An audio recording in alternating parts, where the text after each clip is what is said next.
Welcome to a free tip of the week brought to you by AccessLearningZone.com. I'm your instructor, Richard Rost. In today's lesson, I'm going to show you how to set up a form with a subform so that you can have multiple related records with your form.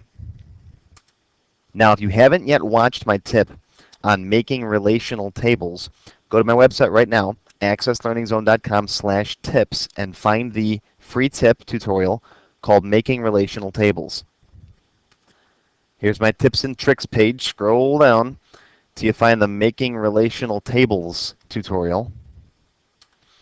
And this tutorial will cover exactly what relational tables are, and we'll talk about proper table relationships and something called normalizing your data.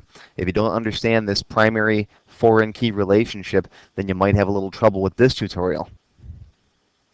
Now, you can apply the technique I'm going to show you in this lesson to pretty much any two things that relate together. For example, students and what courses they're taking, or patients and what medications they're on, or customers and their list of orders, or products and the vendors that you buy them from. Any kind of one-to-many relationship, this will work just fine. So I'll start off with a blank database. I'm using Access 2007, but you can use 2000 or 03 or any of the previous versions. This will be my SubForm database, which you can call it whatever you want. I'll start off by creating a table. I'll click Table Design. And I want a table, first of all, for my students. So I'll start off with Student ID. That'll be my auto number for this table. And then the student name, text. And you can include address and phone number, first name, last name, all that stuff, whatever you want to put in here. I'll save it. This will be my student table. And Access yells because I have no primary key defined. I'll say yes. It'll put the little key there. So that's my primary key. And I'll put some data in this table real quick, in my student name table. Let's just put in here Mark, and Sue, and Joe, and Bill. And that's good enough for now. I'll close that table and create a new table.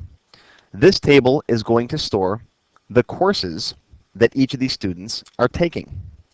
So we'll start off with the ID for this table is going to be course ID, and that'll be the auto number for this table.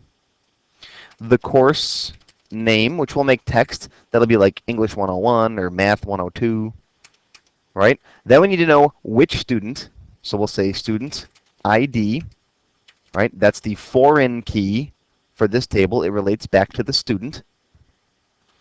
And any other information you might want to have in here, like notes, or the date time of enrollment, that kind of stuff. Whatever you want to put in here, that's fine. Let's save this table. This will be my course T. Again, it yells at me about the primary key. I almost always forget to do that. That's when you click this primary key field here and hit the primary key button. I almost always let Access do that for me. It just finds the first auto number. All right. Let's save this table and close it. I'm not going to put any sample data in that one for now. Now let's create our forms. Click on Student T, and then click on Create, and then Form. That'll automatically make a form for you for the Student T. You get the student ID and the student name and this little header information up top here. I'm going to go to Design View. I'm going to get rid of this stuff up top here. It's wasting some space on my screen. And just slide that detail section up just to keep things from getting cluttered. All right, student name doesn't need to be that big. Okay, now I'm going to grab this form footer section and drag it down so I've got some extra room in here. Now to make the subform, there's a wizard for this. So up here in the controls, or in the control panel if you have the Access 2003 version or 2000, you have a little toolbox where your controls are. Make sure your wizards are turned on, the control wizards, and find the subform control right here. Click on that, and then draw a box down here where you want your subform to go. Now the wizard should start right up.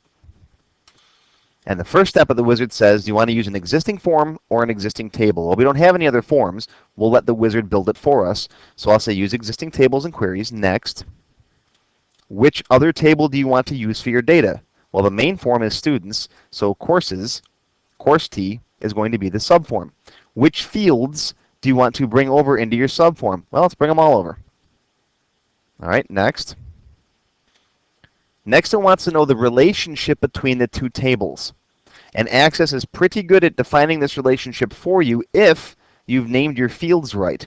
And here it says, show course T for each record in student T using student ID. See, since we have a student ID field in both of those tables, it related them together. And it will automatically make that relationship for you as long as your fields are named the same thing. I'll hit next, give it a name. I'll call this my course subform F, and then finish. All right, now here's my subform down here inside of the main form. It gives me a little label there. I'm just going to click and delete that label, and then slide the subform over a little bit, and then just kind of compress some of this stuff to save space. Let's save this. All right, the main form is going to be my student F. I like to end all my forms in F. It automatically saved the course subform down here. Let's take a look at it now in form view and see what we've got. All right, here's student 1, Mark. We got course name. I'm just going to resize some of these columns because they're pretty big. The student ID, the notes, the date time, and down here we'd simply put in whatever courses Mark is taking. Let's say he's taking English 101.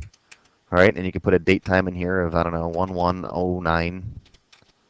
All right, his next course, notice the student ID is populated automatically because of the relationship that the wizard set up. All right, let's say he's taking Math 102, all right, on 2109 or whatever, right, Computer Science 101, and so on. All right, let's go to the next student. Now notice you've got two sets of navigation buttons down here. This one is for the subform. This one is for the main student form. There's Sue. All right, Sue is taking Art 101, Philosophy 101, and Science 101, let's say. All right, let's go to the next student. All right, Joe's taking Astronomy 301. Okay, now if I go back through my records here, my students, you can see it's saved all of their course information.